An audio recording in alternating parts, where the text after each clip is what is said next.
Plane কেনা বাদ দিয়ে ট্রেন চালাচ্ছি, মা আমি বসে আইসক্রিম খেয়ে গরুর গাড়ির কাছে চলে আসলাম। আসসালামু আলাইকুম, আশা করি মহান আল্লাহ পাকের অশেষ রহমতে সবাই ভালো আছেন। আলহামদুলিল্লাহ আমরাও ভালো আছি।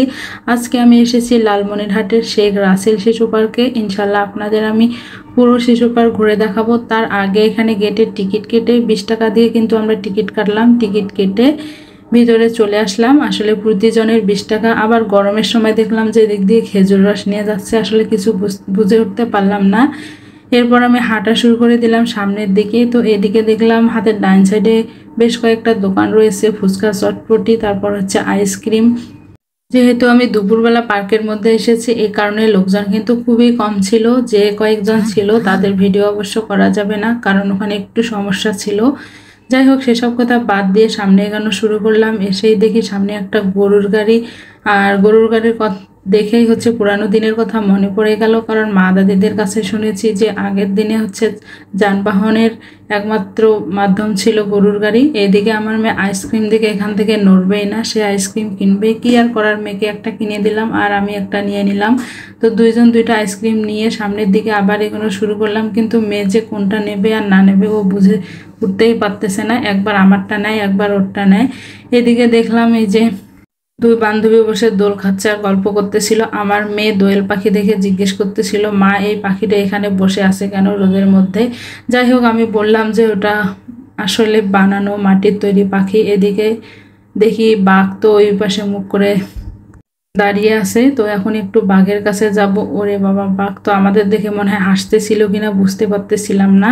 আসলে সব কিছু একটু একটু করে আপনাদের সাথে শেয়ার করতেছি। আর এখানে শেখ রাসেল শিশু পার্কে যা কিছু ছিল সব কিছু কিন্তু আপনাদের আমি দেখিয়ে দিচ্ছি। এই গরমের মধ্যে রোদে দুপুরবেলা কে পার্কে আসবে বলেন? সব রাইড কিন্তু বন্ধই ছিল। আর দোলনা তো ছিল, দোলনা এমনি আমরা একটু দোলনায় বসেছিলাম। আর অন্যান্য যে রাইডগুলো আছে সবগুলো বন্ধ ছিল। ওইদিকে হচ্ছে অনেক কয়েকজনে বসেছিল অবশ্য। তো ওই দিকটাতে আর আমি যাইনি। তবে এখানে আমি দেখতে পেলাম অনেকগুলো দোলনা দেওয়া ছিল।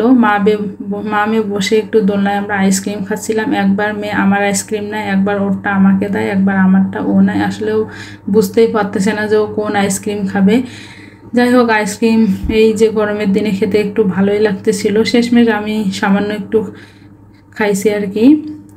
যারা লালমনিরহাটের আছেন তারা তো নিশ্চয়ই এই পার্কে এসেছেন আর বাচ্চাদেরও নিয়ে এসেছেন। তো আমার কাছে অবশ্য ভালোই লাগলো। তবে এই যে দুপুরবেলা পার্কের মধ্যে আসলে অতটা ভালো লাগে না। যদি বিকেলে আসতাম তাহলে আরও হয়তো ভালো লাগতো। এই যে একটা গাছ দেখালাম, এই গাছটা কিন্তু অনেক বড় একটা গাছ আর অনেক পুরনো গাছ মনে হচ্ছিল। এই গাছের বয়স হয়তো অনেক হবে। তো আমি একটু গাছটা তাকিয়ে দেখলাম, কারণ গাছপালা আসলে আমার কাছে অনেক ভালো লাগে।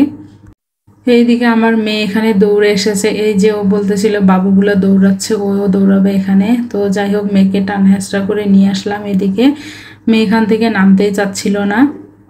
লালমনিরহাটের যে দর্শনীয় স্থান রয়েছে তো সেগুলোর ভিডিও ইনশাল্লাহ আমি আপনাদের সাথে শেয়ার করব। তারপর এদিকে দেখে একটা ট্রেন রাখা আছে, তো ভাবলাম একটু ট্রেনে গিয়ে বসি। গতকালকে তো আবার প্লেন কিনতে গিয়েছিলাম, আজকে দেখি একটু ট্রেন চালিয়ে দেখি। পরে দেখি যে না, ট্রেন তো একদম পুরো ফাঁকা, মানে ট্রেন আর কি চলবে না। তো ভাবলাম যে আমি একটু চালাবো নাকি। আমার মেয়ে বলল যে আমি এইটাতে বসবো। তো এখানে বসে পড়লাম। ও আসলে সবসময় সামনের দিকে বসতে চায় গাড়িতে উঠলে। আর আমি এখন যে জেলাগুলোতে গিয়েছিলাম দেখি শেখ রাসেল শিশু পার্ক আসলে অনেক জায়গায় রয়েছে, তবে আমাদের রংপুরে আমি এখনো দেখি নাই। তো যাই হোক, শেখ রাসেল শিশু পার্ক ঘুরে ঘুরে দেখছি। এখানে মাটির তৈরি অনেক কিছুই ছিল, বক, পাখি, কবুতর, তারপর হচ্ছে ঘোড়া, বাঘ, অনেক কিছুই ছিল, দোয়েল পাখি।